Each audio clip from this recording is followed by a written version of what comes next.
The Shadow Man is a very dark, tall figure who would hold me down at night by holding me between my eyes. And he would make things come out of another room and roll onto my bed that happened to be on the floor at the time. And now the Shadow Man visits my son. I went to Maryland, Frederick, Maryland, and I got to stay in an estate. It was a giant house that had a rocking chair in the front foyer that would always just rock. They would always say it's just the wind, but it just rocked all the time. And I was there by myself, and I was in one of the 13th bedrooms, and it was right above the kitchen, and all of the cupboards opened in the kitchen and closed at the same time, kind of like in an accordion style, and I couldn't get out of the bed because I was terrified. And then there was other ones in an old church where an old man sat at the end of my bed and talked to me. He had really big, thick glasses on, and at my sister and I's father's ranch, where we would see people walk through our rooms from the old railroad that used to go right through it.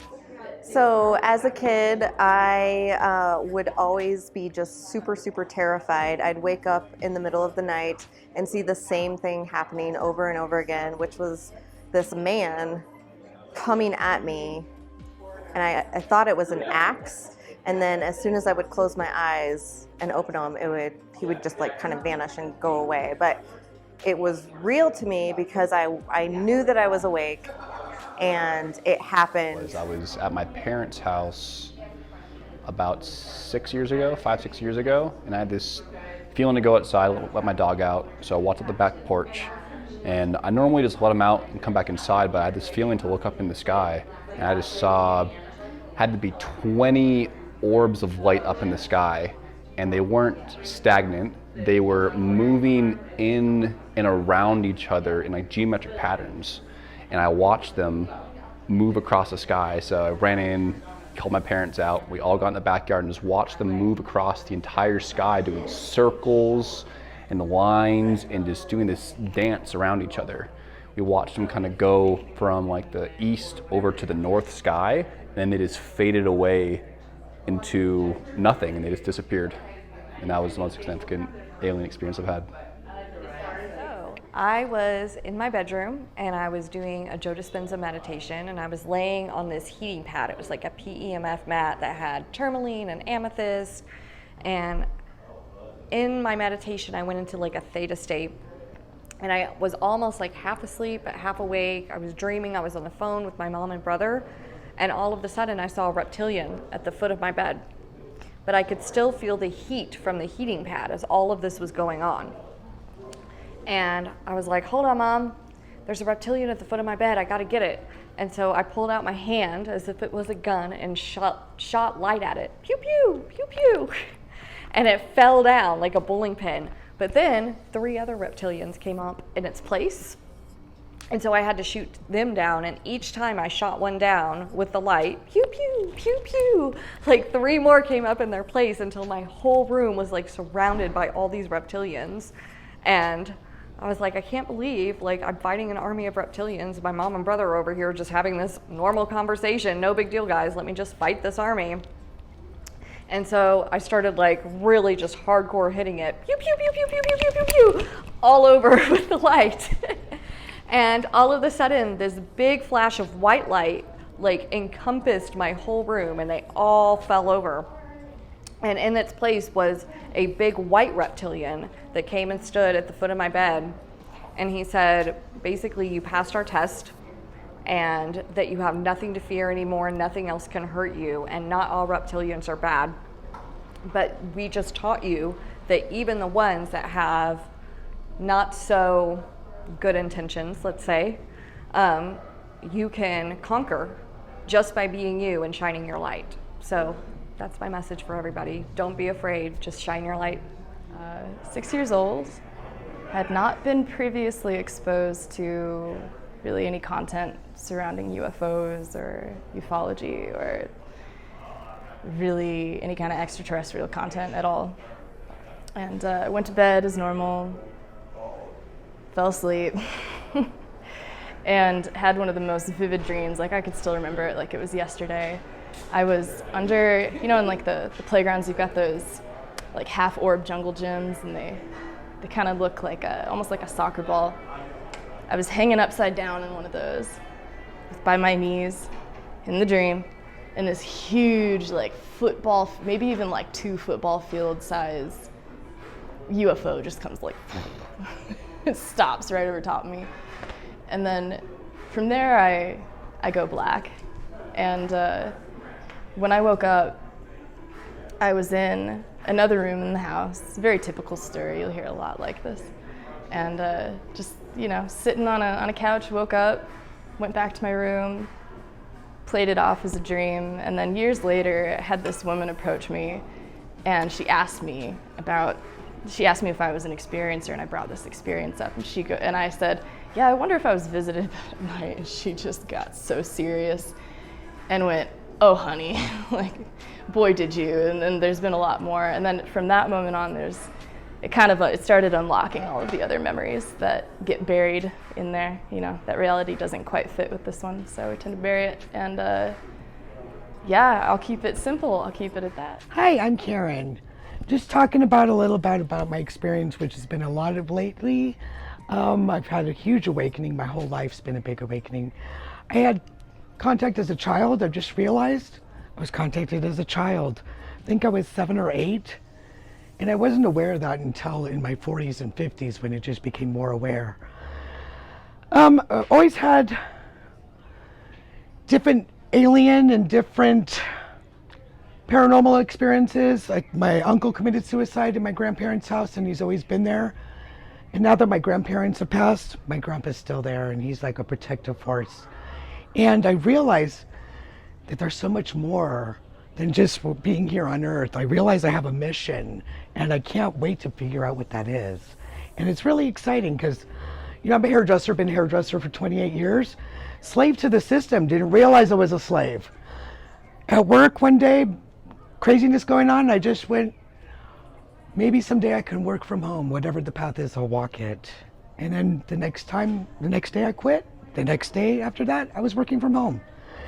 And that's with all this craziness going on in the world today, and I'm just realizing that I'm just being fed positivity from these forces. And it's all part of me, you know, and I'm realizing that it's all me, and I get to choose whatever path I'm on. The experience I'm having with the paranormal, which is mostly my grandpa just keeping an eye on me at home, and that's a positive experience. I've had negative experiences too.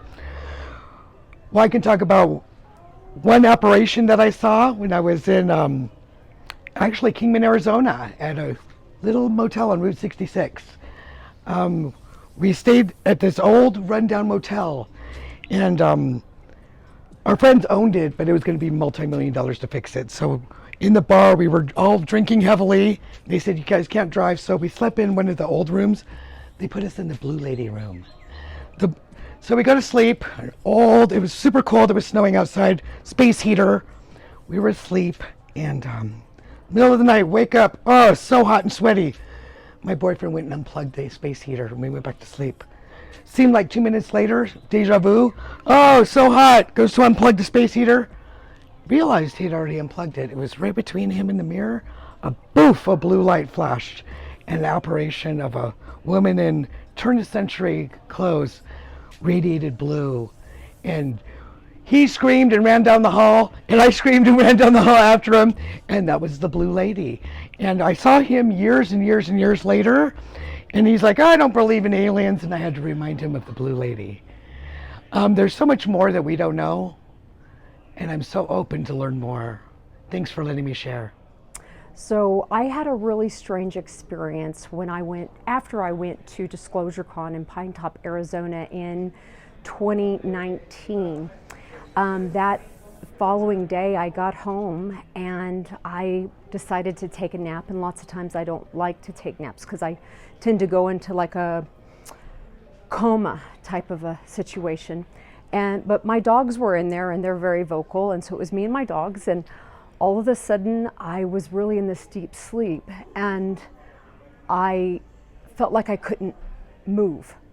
And the next thing I know, it was really weird, is I just took my right hand and I opened my right eye. And there was this apparition in my room, and I equate it to like a green screen on the old computers that is like the zeros and ones. And this weird alien being, he presented himself to me. And at the time, he delivered this incredible message that felt quite prolific. And then it was like it was over and it disappeared. And I woke up and I looked around and I was like, it was so weird, my dogs didn't respond, and they're usually very protective of me, but it was like they were just like nothing was even there. And it was just over, and it was just this experience that at the time I felt so connected, and I felt like there was a major message there for me, but unfortunately in my waking state it just kind of evaporated. Experience. I'm driving out to Sedona for the first time. This was January 2021, and my vehicle started having issues, and then the serpentine belt actually broke and it just overheated. So I pull over the side of the road, middle of nowhere, and the car, and it was just like 11 a.m. on a Saturday. There was nothing open, middle of nowhere, North Texas. All of a sudden, random guy comes, offers me a ride to go get the part I needed for my car. I come back and another guy is like, offers to help fix the car, and basically speaks like this is like divine intervention. That was actually the words that he used. So I start the car up, I go to drive to the next exit, it's still overheating. I park it for the night in the next town. I get a motel and I realize there's this giant cross and this whole thing. And so the next day I started up and it was still having issues. I pull into this thing and they just had this arrangement of like crosses and Jesus actually walking the cross. And I just go through the whole thing. And then I come out, I start my car up, and it just like magic, just works, no more issues. And I didn't have any problems since. And part of it was I left with this vehicle that was basically broke down, wasn't even like inspected, like I didn't have all the right things, and everyone was like, you're not gonna make it in this vehicle. But I just had faith that I had a mission to go somewhere, and because of that, I felt like I was able to do things that other people wouldn't think possible. I've had experiences most of my life ever since childhood, and I'm starting to remember a lot more now. But I think when things started picking up was more in the early 90s when I first started my flying. I'm a pilot, and I would fly around the San Joaquin Valley at night, and I would see these lights. About my altitude, I'd be between 3,000 and 5,000, something like that. And these glowing lights were always there, and I would take my friends on these trips. We'd go out to dinner or whatnot, and we'd all see them, and it's just like, okay, whatever. So another day, I went with my sister and ex-girlfriend, and we were sitting up on a hill, and we saw the lights, and they were moving really slow, and sometimes they would merge and turn into one light, and we just watched it like, okay, no big deal. That night I went home and went to bed, and I woke up and I looked out the window and I saw a shooting star. And I said, wow, look at that, a shooting star. And then about 2 seconds later, another one in the same path. And I said, that wasn't a shooting star. So I went to sleep, and then I heard this familiar sound. I woke up to it, this kind of hum, and just, I don't know, it's a familiar sound. It's hard to explain. And I felt something reaching out to touch me, like it, out of curiosity, out of compassion, like it loved me and it wanted to touch me. And I was so scared, and I rolled over, and that sound was so loud. And then I woke up and nothing. Years pass, and I ended up living on the coast, and we kept hearing all these sonic booms, and I kept imagining something going on in the sky. I mean, they were so loud, sometimes I'd fall to the ground. And I talked to people all over the county, and they were hearing them too without explanation. So I'd go to bed, and I heard the noise, and I said, they're here, and I would get so scared. And that would keep happening, like weekly, it would keep happening. Stop for a while. Then, this was probably 2013, I think. A few years passed, and then the sound came back. I felt one there, and I said, that's it. I told it, I am scared to open my eyes, but I just want to reach out and feel your face and just feel what you look like. So I was in bed, and I reached up, had my eyes closed, and then I touched its chin. I could feel its face, and immediately I was just overwhelmed by this feeling of love and longing. And I said, oh, you're female. I said, I didn't think that you guys had sex. I thought it was just, I didn't think that existed. So I opened my eyes, the sound was gone, they were gone. And for the next few weeks, I was able to communicate with them. I asked them where they are from, they told me. And then I had visions of who I was with them. And I still, to this day, I still communicate with them, and they haven't come physically to me, but they have come in other ways. And I've held their hands, but I haven't seen them yet. We're working on that because I'm still a little scared to totally open my eyes and see them. So it's usually when I'm in bed for some reason. And so I'm here today looking for other people that have had similar experiences and hoping to make new connections. So I am the oldest of 3 siblings, and my youngest sister is about 9 years younger than I am. Probably about a month before she was born, I had an experience where I was just going to bed, 9-year-old little girl in a room, and I had a being come into my vision, and it locked onto me. And I remember in my head thinking, oh no, not again. And then it goes black.